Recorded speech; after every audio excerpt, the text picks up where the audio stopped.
وعن أبي هريرة رضي الله تعالى عنه قال قال رسول الله صلى الله عليه وسلم من صام رمضان إيمانا واحتسابا غفر له ما تقدم من ذنبه। হযরত আবু হুরায়রা থেকে বর্ণিত, ইমাম বুখারী হাদিস নিয়েছেন। তিনি বলেন রাসূলুল্লাহ সাল্লাল্লাহু আলাইহি ওয়াসাল্লাম ইরশাদ করেছেন, মান সামা রমাদানা, যেই নারী পুরুষ রোজা রাখলো, যেই নারী পুরুষ কোন মাসে রোজা রাখলো? রমজান মাসে। কোন মাসে? রমজান মাসে রোজা রাখলো। মান সামা রমাদানা ঈমানান ওয়া ইহতিসাবান, এই রোজা রাখলো, রোজা রাখা অবস্থায় ঈমান আছে, তার কি আছে? ঈমান আছে, ঈমান অবস্থায় রোজা রাখছে। তাহলে এই অংশটুকু বুঝলাম, সবাই রোজা রাখলে রোজার ফজিলত পাওয়া যাবে না। যেই কোনো ধর্মের লোকের রোজা রাখলে ইসলামী মতামত অনুসারে তিনি রোজার ফজিলত প্রাপ্ত হতে পারেন না, যেহেতু সবাইকেই নাই, ঈমান নাই, ঈমান সত্য।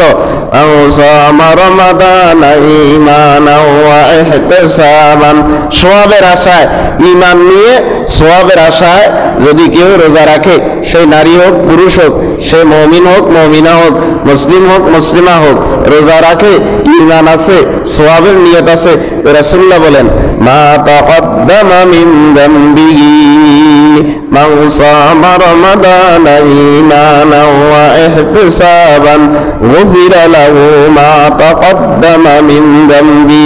তো আল্লাহর রাসূল বলেন, আল্লাহ পাক দয়া করে তার 1 বছর অতীতে যে সমস্ত গুনাহ হয়েছিল, কবিরা গুনাহ ছাড়া সগীরা গুনাহগুলো আল্লাহ দয়া করে মাফ করে দিবেন। সুবহানাল্লাহ কইয়েন না। হাদিস শুনতেছেন তো, আমার কথা শুনি সুবহানাল্লাহ বলবার দরকার নাই, রাসূলুল্লাহর কথা শুনি সুবহানাল্লাহ বলিয়েন মাঝে মধ্যে। রাসূলুল্লাহ বলেন মা গুফিরা লাহু মা তাকদ্দামা মিন যামবি, রব তার অতীতের 1 বছরের গুনাহ মাফ করে দিবেন। কেউ কেউ বলেন, এই হাদিসের ব্যাখ্যা বলেন যে আপনারা হুজুর আপনারা যেই কথা বলেন সেটা নয়, আল্লাহ পাকের রাসূলের উদ্দেশ্য, আল্লাহ পাক দয়া করে ঈমান এবং ইহতিসাবান সওয়াবের নিয়ত করেছে, ঈমান আছে, এই কারণে আল্লাহ পাক তার গোটা জীবনের গুনাহ মাফ করে দিবেন। মান সামা রমাদানা ঈমানান ওয়া ইহতিসাবান গুফিরা লাহু মা তাকদ্দামা মিন যামবি, অতীতের গুনাহ মাফ করে দিবেন। অতীতের গুনাহ মাফ করছে, এটা মাফ হয়েছে, এটার লক্ষণ কি? গুনাহ করার ইচ্ছা না থাকলে বুঝবেন আপনার অতীতের গুনাহ মাফ হয়েছে। ওরে বুঝেও না, আপনি আগেও মানুষের গাছের ডাব নিয়ে যাইতেন, রমজান মাসেও নিতেছেন, বুঝতে হবে আপনার গুনাহ মাফ। কথা বুঝেও না, হয় নাই।